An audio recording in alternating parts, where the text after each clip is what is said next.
السلام عليكم ورحمة الله وبركاته. ازيكم حبايبي؟ عاملين ايه؟ ان شاء الله هنعمل النهارده القرص الفلاحي الطرية على اصولها في منتهى الجمال. طبعا الجو ده بقى محتاج اي حاجة كده جنب كوباية شاي، واحنا هنسال على بعض كل حاجة النهارده. ما شاء الله عليه. تمام او كده. يلا بقى على المقادير. انا مستخدمه النهارده في العجينه اهوت زي ما انتم شايفين اللبن الشرش اللي احنا مطلعينه من الجبنه. النهارده بقى نستخدمه في المعجنات، ومعلقتين طبعا قشطه برضو اللي خدناه من على وش الجبنه. كل ده النهارده هنسال على بعض كل حاجه في حبه قرص كده بومين. تمام كده اهوت. انا مستخدمه كيلو من الدقيق، طبعا باكو خميره الفوريه، ورشه طبعا من الملح، وثلاث معالق من السكر، ومعلقه صغيره بيكنج باودر. تمام كده اهوت. تمام. احط طبعا على العجان كل ده حطه ايه الحاجات الجافه لوحديها قبل المواد السائله. هنزل طبعا بكوبايه من الزيت على سمنه، نص سمنه نص زيت، ومعلقتين من القشطه.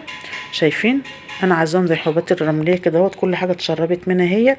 هنزل بقى بالشرش، بس انا يا حبايب قلبي انا مدفياه عشان ما يموتنيش التخمير، حسب بقى العجينه ما تاخد معايا. ما شاء الله عليها كده، عجينه لينه جدا بس ما بتلزقش زي ما انتم شايفين اهو، في منتهى الجمال. والريحه بقى تحفه. شايفين جميله ازاي ولينه. هسيبها طبعا بقى تخمر في الجو دوت. هجيب بوله انا دهنها زيت بسيط، بتقعد في التخمير ده عشان الجو البرد. عفوا. بعد ما خمرت معايا اهيت، هنزلها اموت، اطلع طبعا منها الهواء، واقطعها طبعا حسب ما انت عايزه القرصه حجمها. احنا هنعملها كده صغيره جميله بالعجوه. هقطعها بقى كده اهوت حسب ما انتوا عايزين طبعا.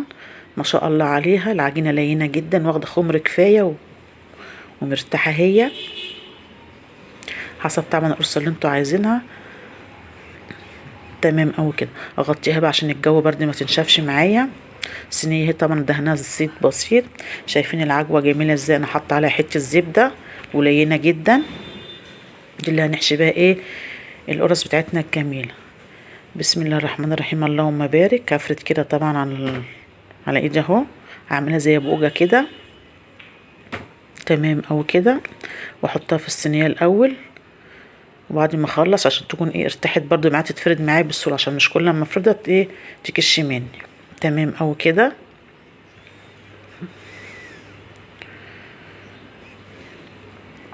اخلص طبعا الصاج كده الاول. شايفين خلصنا الصاج اهوت. هفردها بقى كده، نعملها قرص صغيره جميله جدا زي ما انتوا شايفين. هعملها بقى فتحه كده من النص اهو. طبعا كل ده حسب راحتكم انتوا، التشكيل ده في ايدكم انتوا. هسيبها بقى تخمر يا حبايب قلبي، وارجعوا لي تاني.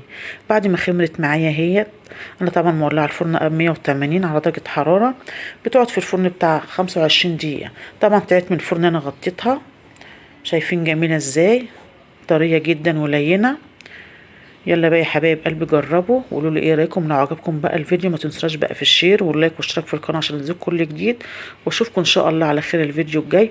والسلام عليكم ورحمه الله وبركاته.